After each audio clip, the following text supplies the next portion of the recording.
Kemuliaan kepada Bapa dan Putra dan Roh Kudus, seperti pada permulaan, sekarang, selalu, dan sepanjang segala abad. Amin. Bapak, Ibu, Saudara-saudari terkasih, Allah Bapa berkenan membebaskan kita juga dari jerat kematian dan dosa. Maka marilah kita memuliakan namanya dan berdoa sebagaimana diajarkan Yesus Allah Putra. Bapa kami yang ada di surga, dimuliakanlah namamu, datanglah kerajaanmu, jadilah kehendak-Mu di atas bumi seperti di dalam surga. Berilah kami rejeki pada hari ini, dan ampunilah kesalahan kami, seperti kami pun mengampuni yang bersalah kepada kami. Dan janganlah masukkan kami ke dalam pencobaan, tetapi bebaskanlah kami dari yang jahat. Amin. Ya Bapa, bebaskanlah kami dari segala yang jahat, dari dosa dan kematian, dari kebencian dan peperangan. Semoga kebangkitan Kristus menciptakan damai di dunia, serta dengan kenaikan Yesus di surga. Kami tahu bahwa Engkaulah Tuhan dan Juru Selamat kami satu-satunya, sehingga dengan hati gembira dan penuh syukur, kami menantikan kedatangan penyelamat kami, Yesus Kristus.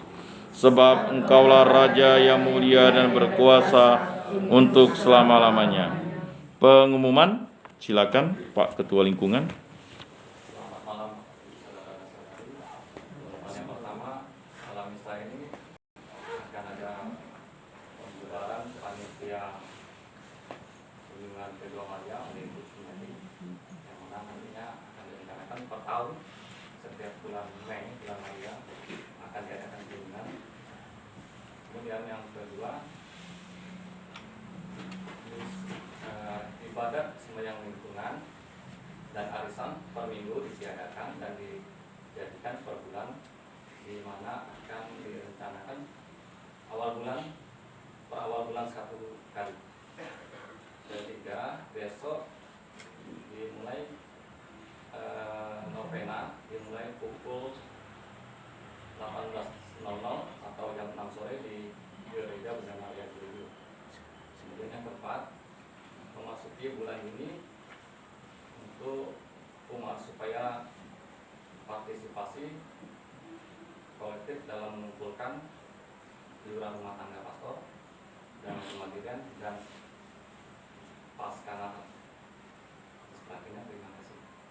Tambahannya untuk bulan novena nanti kita kering rupinis bertugas tanggal 3 kalau tidak salah.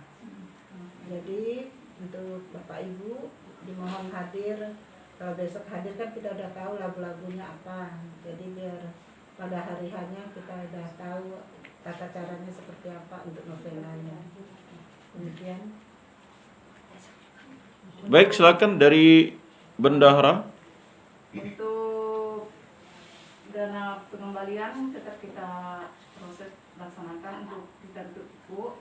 Jadi nanti secara pribadi siapa mau mengembalikan ke kas lingkungan ya masing-masing sesuai dengan pengumuman yang kemarin ya Pak lingkungan Pak Asung. Gimana? Yang dana pengembalian yang 30.000 tuh kita kembalikan kan ke masing-masing. Nanti di absen ya? Absen yang mau ambil? Nah, maksudnya ini yang kita tetap kita keluarkan dulu dari saldo yang minggu lalu. Jadi dia tahu sisa saldo kita berapa, nanti baru secara pribadi serahkan ke kas lingkungan ya masing-masing serahkan ke kas lingkungan di mana. Boleh usul enggak? boleh Uang yang sudah terkumpul itu yang 30.000, kalau saran saya sih tidak usah dikembalikan, biarkan menjadi tabungan kita. Next kan mungkin kita masih ada mau pergi lagi. Nah itulah yang kita gunakan. Anggap yang udah kita berikan menjadi berkat untuk lingkungan, tidak usah diambil lagi kalau menurut saya. Jadi maksudnya tuh apa dikembalikan ke kas lingkungan atau tetap untuk selanjutnya untuk dana kontribusi jarak yang untuk tahun depannya. Dimasukkan ke kas lingkungan, di situ dibuat catatan gitu Pak. Kalau ini saran saya, tapi kalau ada yang mau ngambil silakan. Kalau saya sih tidak saya ambil, biarkan aja di kas lingkungan. Kalau saran sih itu khusus untuk buang wisata Ya, istilahnya. betul, gitu, Tapi Mbak. bukan kas lingkungan kan, kalau yang kas lingkungan kan untuk bunga segala macam. Kalau ini khusus untuk wisata. Ya, jalan-jalan gitu. Maksudnya tidak usah dikembalikan lagi. Oke lah kalau gitu, misalnya nanti kan kita bikin serah terima dengan siapa bendahara yang nanti ke depannya atau naik ke depan. Nanti seandainya kalau kita titipkan ke bendahara, nanti kita bisa titipkan ke bendahara lingkungan. Terus tadi yang udah dikembalikan sama mama.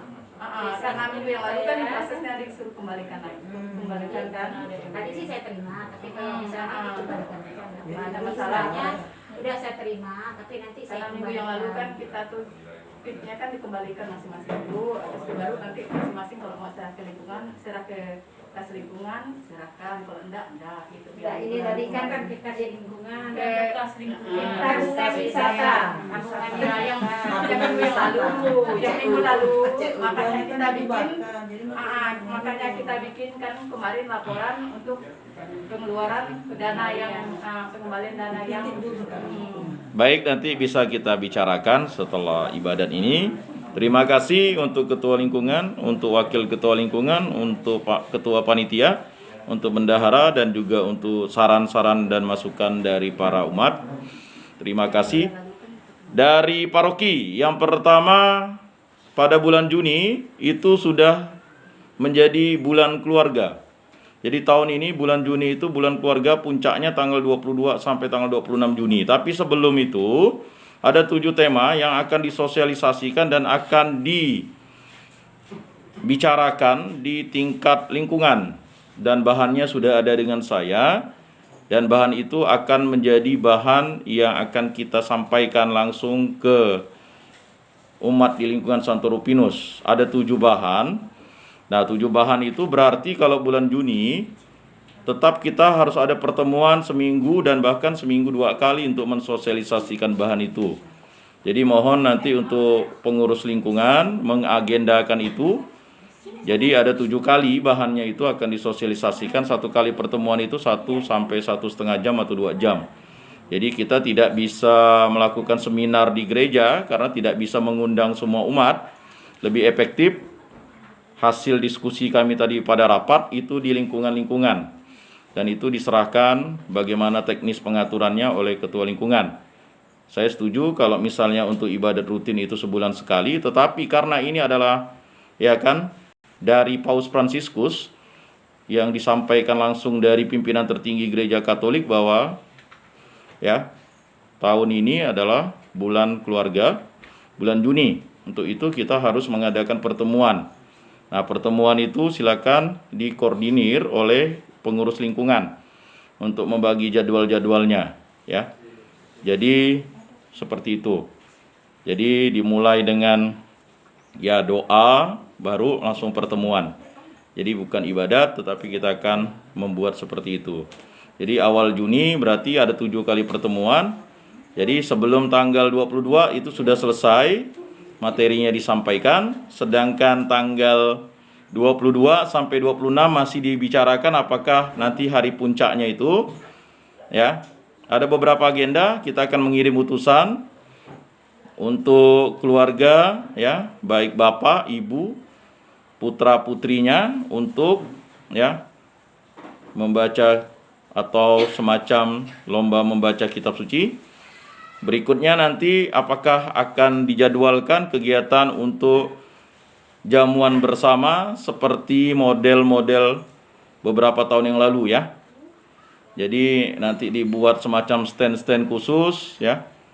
Kemudian juga ada kegiatan besarnya tanggal 26 itu akan ditutup dengan misa atau dirayakan dengan misa oleh Pastor Aileen, karena Pastor Pio akan berangkat ke kampung halaman untuk cuti selama 1 bulan. Kemudian untuk saya mengulangi lagi, yang kedua, tidak ada misa-misa selama novena dan misa harian di Gereja Paroki Bunda Maria Jeruju. Ya, jadi untuk misa-misa di lingkungan itu mohon ditunda dulu. Jadi setelah novena Pentakosta. Kecuali misa requiem, ya, kecuali misa requiem. Nah, itu tadi saya mengulangi apa yang dikatakan pastor. Berikutnya yang ketiga, KPP, kursus persiapan perkawinan, akan diadakan oleh Seksi Kerasulan Keluarga Paroki Bunda Maria Jeruju. Ini sebenarnya harusnya sudah yang ketiga, tetapi Paroki Bunda Maria Jeruju baru melaksanakan yang pertama. Jadi dihimbau kepada seluruh pasangan yang akan diberkati pada bulan Juni, Juli, Agustus, dan September untuk mengikuti kegiatan kursus persiapan perkawinan di Paroki Bunda Maria Jeruju. Dan ini mengundang juga ya Rayon 2, Paroki Katedral dan Paroki Gembala Baik, dan juga paroki-paroki yang ada di dekanat kota jika mereka ingin mengirimkan pasangannya untuk mengikuti kursus persiapan perkawinan. Sertifikatnya nanti dicetak oleh paroki. Nah, jadi itu ya. Jadi dihimbau bagi Bapak Ibu yang memiliki keluarga atau pasangan mungkin yang akan pemberkatan di bulan Juni, Juli, Agustus, September di gereja manapun, tidak masalah.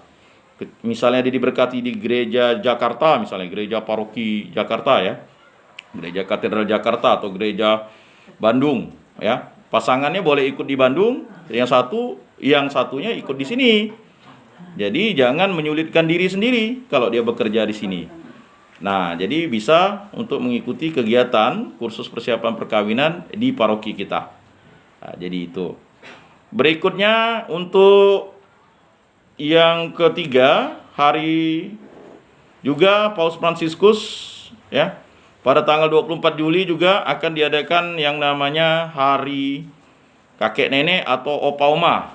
Nah, kakek nenek atau Opa Oma. Jadi Paus Fransiskus itu luar biasa memberikan perhatiannya kepada keluarga dan kepada para lansia. Nah, itu nanti tanggal 24 Juli. Ya.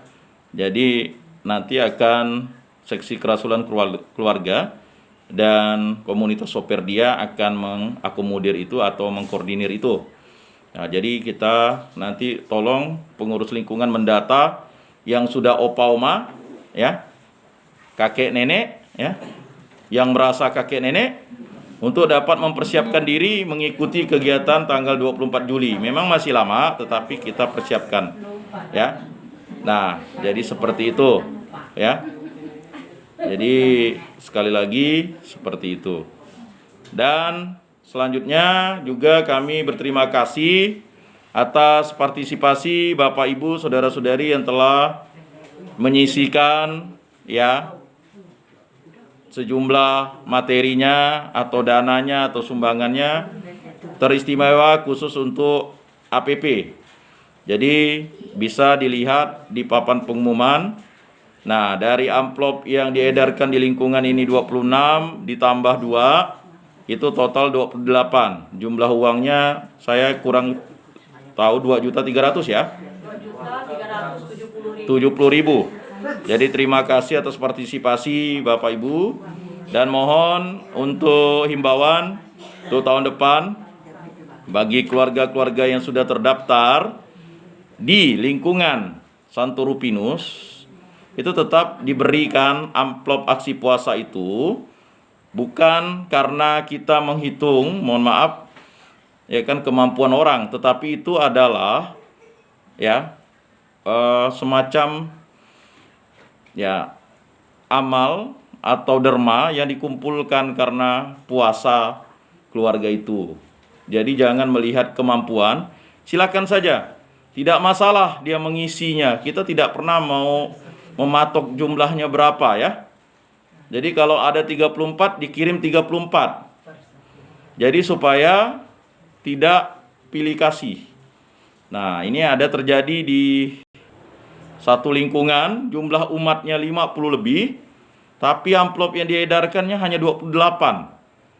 Nah, itu juga menjadi pertanyaan. Padahal kemampuan lingkungannya kalau dihitung-hitung dengan lingkungan lain itu cukup lebih, ya gitu. Nah, jadi jangan mengepiri keinginan orang untuk berderma. Ya, walaupun mohon maaf dia mengisinya itu ya tidak banyak, mau seduit dua duit, tetapi itulah yang harus kita sampaikan amplop itu ya. Jadi itu himbauan. Selanjutnya, nah ada lagi yang kelima, yaitu edaran yang sudah disampaikan ke ketua lingkungan mengenai aksi untuk rumah susteran PRR ya. Nah itu deadline-nya itu rupanya ya kemarin, mungkin Pak Armadi agak terlambat ya. Jadi itu ditetapkan dengan menggunakan uang. Jadi kalau yang ingin menyumbang silakan, nanti dikumpulkan langsung ke ketua lingkungan.